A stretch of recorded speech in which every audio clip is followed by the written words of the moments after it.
pressing on the upward way, new heights I'm gaining every day, still praying I'll try on wide ground, Lord, plant my feet on higher ground, Lord, let me hope that I shall stand by faith on heaven's stable land, higher plane that I have found, Lord, plant my feet on higher ground. My heart has no desire to stay where doubts arise and fears dismay. Though some may dwell where needs abound, my prayer, my aim is higher ground. Lord, let me hope that I shall stand by faith on heaven's stable land, higher plane that I have found, Lord, plant my feet on higher ground. I want to live above the world, though Satan's darts at me are hurled.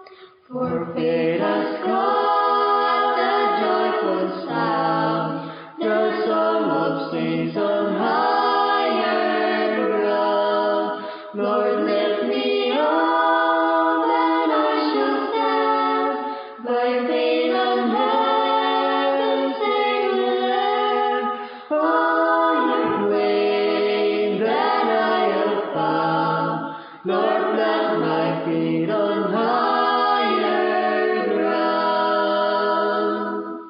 I want to scale the utmost height and catch a gleam of glory bright, But still I pray till heaven I found, Lord, lead me on to higher ground. Lord, let me hope that I shall stand by faith on heaven's stable land, higher plane that I have found, Lord, plant my feet on higher ground. Lord, plant my feet on higher ground.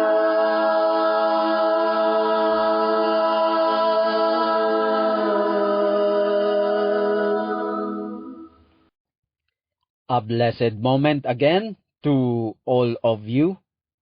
We will continue our study about the duty we need to do at this great time of atonement.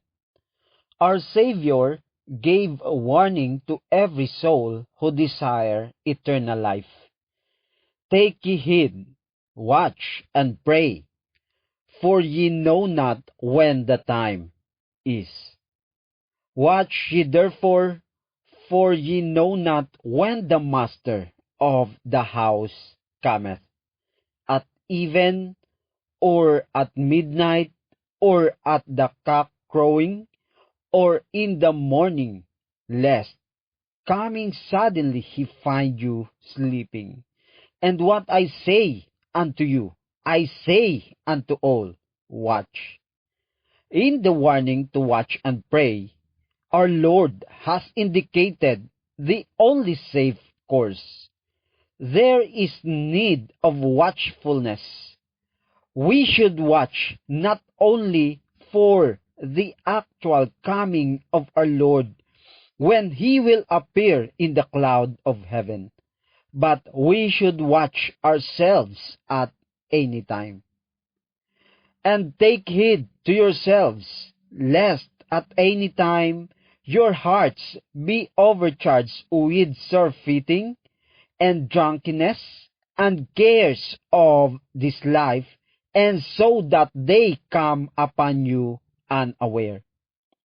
The scripture defined our duty at this time to watch ourselves, particularly our hearts, lest we will be filled with cares of this life and pleasures.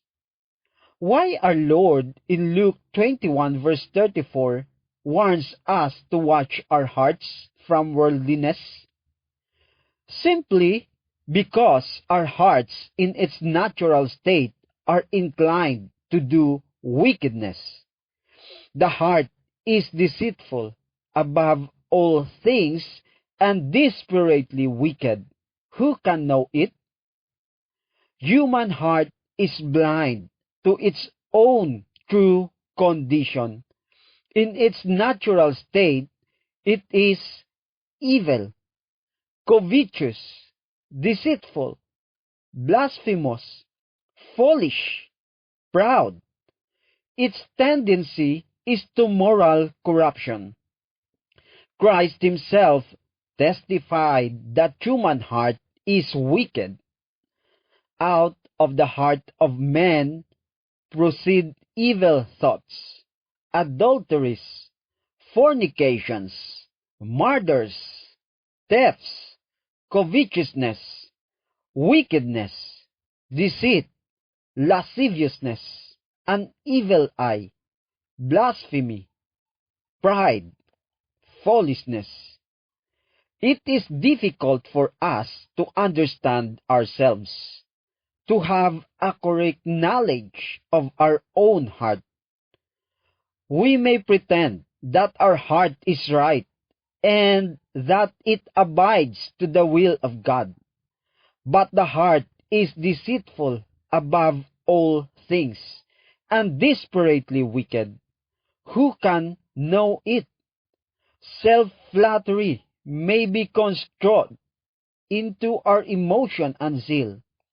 Self and confidence may give us assurance that we are right when we are far from meeting the requirements of God's Word.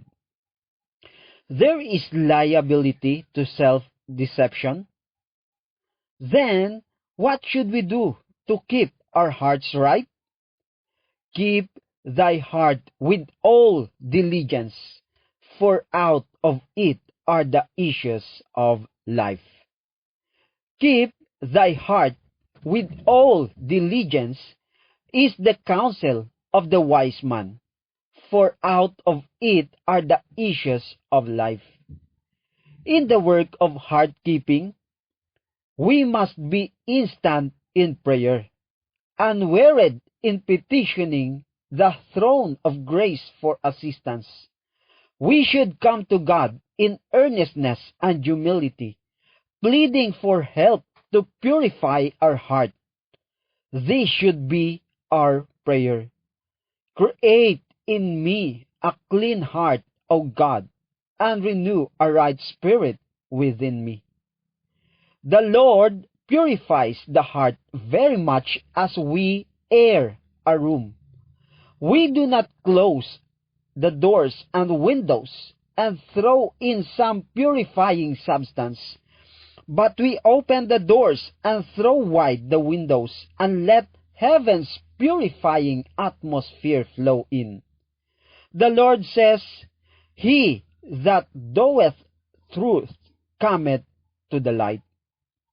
The windows of impulse, of feeling, must be opened up toward heaven, and the dust of selfishness and earthliness must be expelled. There are many whose hearts are aching under a load of care because they seek to reach the world's standard. They have chosen its service, accepted its perplexities, adopted its customs. Thus, their character is marred and their life made a weariness. The counsel to everyone is, love not the world, neither the things that are in the world. If any man love the world, the love of the Father is not in him. Let us consider the shortness of time and in no case allow ourselves to be diverted from the solemn work of preparation for the great event before us. The precious time of probation is passing, and few realize that it is given them for the purpose of preparing for eternity. The golden hours are squandered in worldly pursuits, in pleasure, in absolute sin. And Apostle John gave warning about this. For all that is in the world, the lust of the flesh, and the lust of the eyes, and the pride of life, is not of the Father, but is of the world. And the world passeth away, and the lust thereof. Worldly amusements, worldly fashion, worldly music, revelry with intoxicating liquor and tobacco, and indulgence of appetite are some of the examples of lust of the flesh, lust of the eye, pride of life, surfeiting, and drunkenness, that must be expelled from the heart. While professing to be God's children, many have the mold of the world upon them, and their affections are not set upon God. They are double-minded, making an attempt to serve God and Mammon at the same time. But the world's Redeemer has declared, "Ye cannot serve God and Mammon." By trying to serve two masters, they are unstable in all their ways and cannot be depended upon.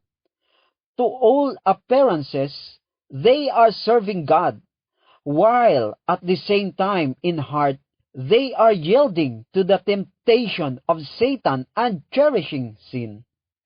They may speak words that are smoother than oil, yet their hearts are full of deception and deceit in all their practices.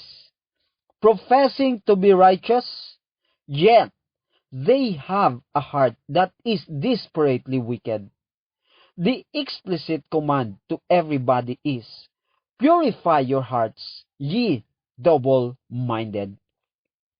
Cleanse your hands, ye sinners, and purify your hearts, ye double-minded.